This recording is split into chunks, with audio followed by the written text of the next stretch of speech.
Hello friends, I am Suri Singh Rajput. Welcome back to my YouTube channel. So guys, आप सभी कैसे हैं? आई होप आप बहुत अच्छे होंगे और बहुत अच्छे से अपनी पढ़ाई कर रहे होंगे। जैसा कि आज है 4 मई 2023, daily current affair by SSR. और गाइज, लेक्चर स्टार्ट करने से पहले मैं आप सभी को बता देती हूँ, ये लेक्चर आप सभी के ऑल कॉम्पिटिटिव एग्जाम के लिए सफिशेंट है। ये लेक्चर आप सभी को बायलिंगुअल मिलता है, हिंदी प्लस इंग्लिश में। आज के लेक्चर में हमारे 5 वर्ड्स रह जाएंगे क्योंकि मेरे पास टाइम नहीं था और इसलिए मैंने यहाँ पे 5 वर्ड्स को नहीं डाला है। ओके, सो अब हम करते हैं स्टार्ट। और एक बात और, आप मेरे चैनल को सब्सक्राइब कीजिए, लाइक कीजिए एंड बेल आइकन पे क्लिक कर दीजिए ताकि जो भी मेरी वीडियोस आए वो आप तक पहुंच जाए। ओके, अब स्टार्ट करते हैं सेशन। आपको कमेंट बॉक्स में लिखना है जय हिंद जय Bharat. Thought of the day है गाइस आज का, परिंदों को मंजिल मिलेगी, ये फैले हुए उनके पर बोलते हैं। अक्सर वो लोग खामोश रहते हैं जमाने में जिनके हुनर बोलते हैं। ओके, तो इसी थॉट के साथ स्टार्ट कर लेते हैं आज का सेशन। ओके, जैसा कि आज है 4 मई 2023, daily current affair by SSR. So guys, आप सभी के सामने फर्स्ट क्वेश्चन है यहाँ पे, हाल ही में विश्व टूना दिवस कब मनाया गया है? When has world tuna day been celebrated recently? तो गाइस, करेक्ट ऑप्शन है यहाँ पे ऑप्शन ए, यानी कि 2 मई को, यानी 2 मई को हम मनाते हैं वर्ल्ड टूना डे। ओके, अब जानेंगे इसके बारे में। तो विश्व टूना दिवस, वर्ल्ड टूना डे हर साल कब मनाते हैं? तो ये मनाते हैं हम सभी हर साल 2 मई को विश्व स्तर पर मनाया जाता है। यह दिन संयुक्त राष्ट्र यानी यूएन द्वारा टूना मछली के महत्व के बारे में जागरूकता बढ़ाने के लिए स्थापित किया गया है। 2017 में पहली बार मनाया गया था। तो ये पॉइंट यहाँ पे इम्पोर्टेंट हो जाता है कि टूना डे पहली बार कब मनाया गया था फर्स्ट टाइम? तो 2017 में पहली बार मनाया गया था। संयुक्त राष्ट्र के अनुसार विश्व में कई देशों की खाद्य सुरक्षा और पोषण दोनों के लिए टूना मछलियों पर निर्भर है। वर्तमान में 96 से अधिक देशों में टूना मछली पालन किया जाता है। और वही विश्व टूना दिवस को संयुक्त राष्ट्र महासभा ने यानी यूएनजीए द्वारा दिसंबर 2016 में 124 में से 71 के प्रस्ताव के ग्रहण कर अधिकार के रूप में घोषित कर दिया गया था। ओके, आधिकारिक रूप में घोषित कर दिया गया था तो कि वर्ल्ड टूना डे सेलिब्रेट किया जाएगा, जिसमें से 124 कंट्रीज में से 71 लोगों का उसमें बहुमत था जिन्होंने इसको माना था कि विश्व टूना दिवस भी मनाया जाए। इसका उद्देश्य सिंपल यही है कि संरक्षण प्रबंधन के महत्व को स्पष्ट करना है और सुनिश्चित करना है। ओके, नेक्स्ट क्वेश्चन है आप सभी के सामने, हाल ही में किसे लिप्जिंग बुकर पुरस्कार 2023 से जीता है? तो लिप्जिंग बुकर प्राइज जो है उसके बारे में बात करेंगे। Who has recently won the Leipzig Booker prize 2023? तो गाइज, यहाँ पे करेक्ट ऑप्शन है ऑप्शन ए, यानी मारिया स्टेपनोवा। स्टेपनोवा जो है मारिया स्टेपनोवा, इन्हें मिला है ये लिप्जिंग बुकर प्राइज, जो कि इस इमेज में देख सकते हैं आप इन्हें। ओके, अब यहाँ जानेंगे ये कौन है। तो ये है बर्लिन में रहने वाली एक रूसी लेखिका है जिनका नाम है मारिया स्टेपनोवा, ने 2023 में यूरोपीय समझ के लिए प्रतिष्ठित लिप्जिंग बुकर प्राइज अपने नाम किया है। वहीं स्टेपनोवा का उपन्यास इन मेमोरी ऑफ मेमोरी, जो स्टालिनवाद और सोवियत संघ के पतन के विषयों की पड़ताल करता है, उसे 2021 में बुकर पुरस्कार से नामांकित किया गया था। वही नेक्स्ट पॉइंट है, लिप्जिंग बुकर पुरस्कार स्टेपेनोवा को उनके कविता संग्रह यानी गर्ल्स विद क्लोथ्स,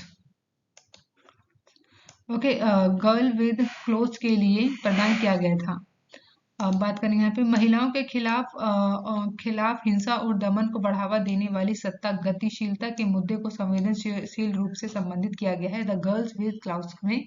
ओके, पुरस्कार समारोह में कब हुआ था? तो 25 अप्रैल 2023 को 23वें। तो ये याद रखने वाली बात है कि लिप्जिंग बुकर प्राइज जो है किसे मिला है? तो मारिया स्टेपनोवा को मिला है। और ये इस बार का कौन से नंबर का था? तो 30वें नंबर का लिप्जिंग पुरस्कार था, पुस्तक मेला था जिसे आयोजित किया गया था। यूरोपियन अंडरस्टैंडिंग के लिए लिप्जिंग बुकर प्राइज एक प्रतिष्ठित साहित्य पुरस्कार है जो कि 1994 से प्रतिवर्ष प्रदान किया जा रहा है।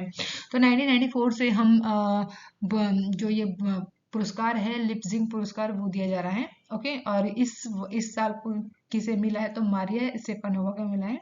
ठीक है, बात करेंगे नेक्स्ट क्वेश्चन की। हाल ही में कौन कलकत्ता उच्च न्यायालय के मुख्य न्यायाधीश के रूप में नियुक्त किए गए हैं? Who has been appointed the chief of justice of Calcutta high court recently?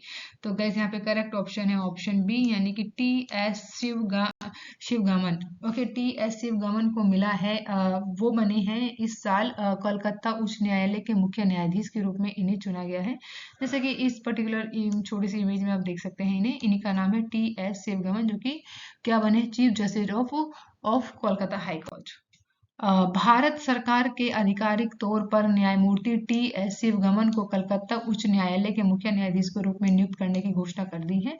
न्यायमूर्ति शिवगमन, जो अदालत में सबसे वरिष्ठ न्यायाधीश रहे हैं, 31 मार्च 2023 को कार्यवाहक मुख्य न्यायाधीश के रूप में सेवारत हो गए हैं। इसलिए इन्हें अब क्या बना दिया गया है? हाई कोर्ट के कलकत्ता उच्च न्यायालय के इन्हें मुख्य न्यायाधीश के रूप में नियुक्त कर दिया गया है। तो पर्टिकुलर इस इमेज में आप देख सकते हैं इनकी इमेज को। ठीक है, बात करेंगे नेक्स्ट क्वेश्चन की। हाल ही में air chief marshal B R, okay, V R, not a B, okay, B R Chaudhary has gone a 4 days tour of which country? तो गाइज यहाँ पे करेक्ट ऑप्शन है ऑप्शन डी, यानी श्रीलंका। श्रीलंका इस करेक्ट ऑप्शन है, यानी कि air chief marshal B R Chaudhary जो हैं वो 4 दिवसीय दौरे पर गए हैं श्रीलंका में। Okay, air chief marshal Chaudhary Sri Lanka की 4 दिवसीय यात्रा पर सोमवार को कोलंबो पहुंचे हैं। उन्होंने श्रीलंका के राष्ट्रपति रनिल विक्रमसिंघे और रक्षा राज्य मंत्री राष्ट्रीय सुरक्षा सलाहकार के साथ श्रीलंकाई वायुसेना और नौसेना के कमांडरों से भी मुलाकात की है उन्होंने। तो सिंपल बेसिकली यहाँ पे जो बात याद रखने वाली है कि क्या बोलते हैं, बी आर जो चीफ हैं मार्शल चौधरी, उन्हें श्रीलंका के 4 दिवसीय यात्रा पर भेजा गया है अभी। ठीक है, बात करेंगे यहाँ पे नेक्स्ट क्वेश्चन की। हाल ही में कोरिया स्किन केयर ब्रांड लेने ने किसे? लेनिज, ओके, यहाँ पे थोड़ा मिस्टेक है, लेनिज होगा। ओके, तो इसे करेक्ट कीजिएगा। यहाँ पे लेनिज ने किसे? लेने नहीं, लेनिज। मैं यहाँ पे आपको लिख देती हूँ सॉरी, अगेन लिखते हैं, यहाँ पे गलत है ये, लेनेस,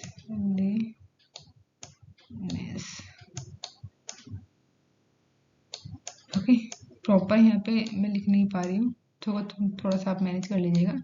तो ब्रांड लेनेस ने किसे भारत के लिए पोस्ट ब्रांड फेस के रूप में साइन किया है? Who has been assigned the post brand faced for India by Korean skin care brand Laneige recently?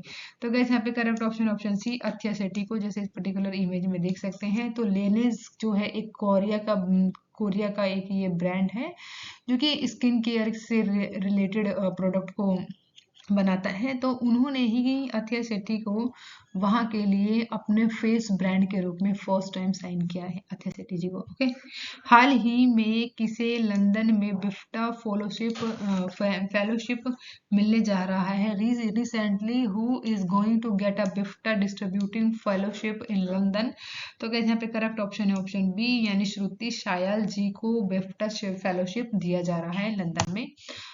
Britain के रहने वाली हैं, भारतीय मूल की प्रसिद्ध अभिनेत्री हैं और लेखिका हैं मीरा सयाल को British academy of film and television arts द्वारा दिए जाने वाला सर्वोत्तम सम्मान प्रतिष्ठित है बेफ्टा फेलोशिप मिलने जा रहा है। यह पुरस्कार फिल्म और टेलीविजन के में सयाल यानी मीरा सयाल के असाधारण योगदान को मान्यता देने के लिए, उनकी कला की उपलब्धियों की नवीनता मान्यता देने के लिए इन्हें यह बिफ्टा पुरस्कार दिया जा रहा है लंदन के द्वारा, जिसमें महारानी एलिजाबेथ द्वितीय द्वारा MB और फिर CB बनाया जाना शामिल है। ओके, तो इस पर्टिकुलर इमेज में आप देख सकते हैं इन्हें मीरा सयाल को, ओके, जो कि बिफ्टा फेलोशिप इन लंदन का पुरस्कार इन्हें दिया जा रहा है। बात करेंगे नेक्स्ट क्वेश्चन की। हाल ही में रंजीत गुहा का निधन हुआ है, वह कौन थे? Who was Ranjit Guha who passed away recently? तो इस पर्टिकुलर इमेज में देख सकते हैं आप, इनका नाम है रंजीत गुहा, जो कि इतिहासकार थे, हिस्टोरियन थे, जिनका हाल ही में अभी निधन हो गया है। ठीक है, प्रख्यात इतिहासकार रंजीत गुहा का उम्र संबंधित बीमारी की वजह से निधन हो गया है, जो कि ये 100 वर्ष के थे। मुख्यमंत्री ममता बनर्जी ने 29 अप्रैल 2023 को भी दुख जताया था। उन्होंने कहा था कि इनका जन्म कब हुआ था, इस बारे में बात करेंगे। तो 23 मई 1923 को अविभाजित भारत के वर्तमान बांग्लादेश के क्षेत्र में हुआ था। बाद में इनका परिवार कलकत्ता में ही आके बस गया। इन्होंने कोलकाता विश्वविद्यालय के इतिहास में ग्रेजुएशन की और उसके बाद इन्होंने 1998 में ही ऑस्ट्रेलियन यूनिवर्सिटी, नेशनल यूनिवर्सिटी से रिटायर भी हुए थे। तो ये कुछ बातें थी इनके बारे में, जिनका नाम था रंजीत गुहा। ये एक इतिहासकारक थे जिनका हाल ही में निधन हो गया है। ये कलकत्ता में रहते थे, ये और उनकी पूरी फैमिली। ओके, नेक्स्ट क्वेश्चन है 8th क्वेश्चन। हाल ही में किसने सत्र में कमांडर इन चीफ के रूप में पदभार संभाला है? Who has recently take over the commander in chief in the season? तो गाइस यहाँ पे करेक्ट ऑप्शन हो जाता है ऑप्शन बी, यानी सज्जू बालकृष्णन। सज्जू बालकृष्णन जो है इस बार कमांडर इन चीफ के रूप में पदभार को संभालेंगे। पर्टिकुलर इमेज में आपने देख ही लिया है। अब बात करेंगे एयर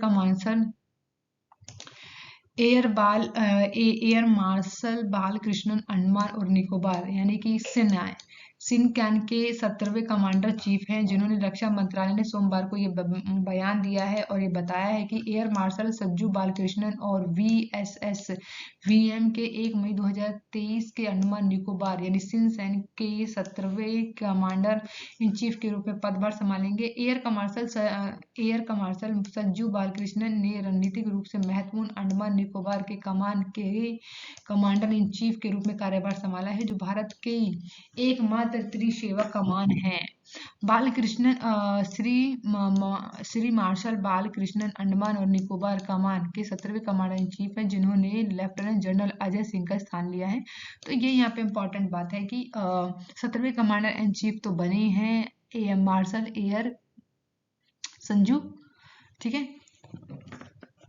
ओके, संजू बालकृष्णन जो है वो 17वें कमांडर इन चीफ बने हैं, लेकिन इनसे पहले कौन थे? अजय सिंह थे, उन्होंने उनका स्थान लिया। ओके, नेक्स्ट क्वेश्चन जो कि 9th क्वेश्चन है। हाल ही में किस राज्य के सिमलीपाल पाल टाइगर रिजर्व में एक दुर्लभ मेलानिस्टिक बाघ मृतक पाया गया है? तो recently rare a melanistic tiger has been founded dead in Simlipal tiger reserve of which state? तो गाइस करेक्ट ऑप्शन सी, यानी उड़ीसा में ही हाल ही में सिमलीपाल टाइगर रिजर्व में एक दुर्लभ मेलानिस्टिक बाघ जो था वह मृतक पाया है, जैसे इस पर्टिकुलर इमेज में आप देख सकते हैं। ठीक है, ये एक पर्टिकुलर बाघ था जिसका नाम था मेलानिस्टिक बाघ, जो कि हाल ही में सिमलीपाल टाइगर रिजर्व में ये दुर्लभ पाया जाता है और ये यहाँ पे मृतक पाया गया है उड़ीसा में। ओके, बात करेंगे नेक्स्ट क्वेश्चन की। हाल ही में कहाँ राष्ट्र के संविधान के पूर्ण लेखन के लिए जनमानस संग्रह जीता है? तो recently the president of which country has won the referendum of complete writing of the constitution?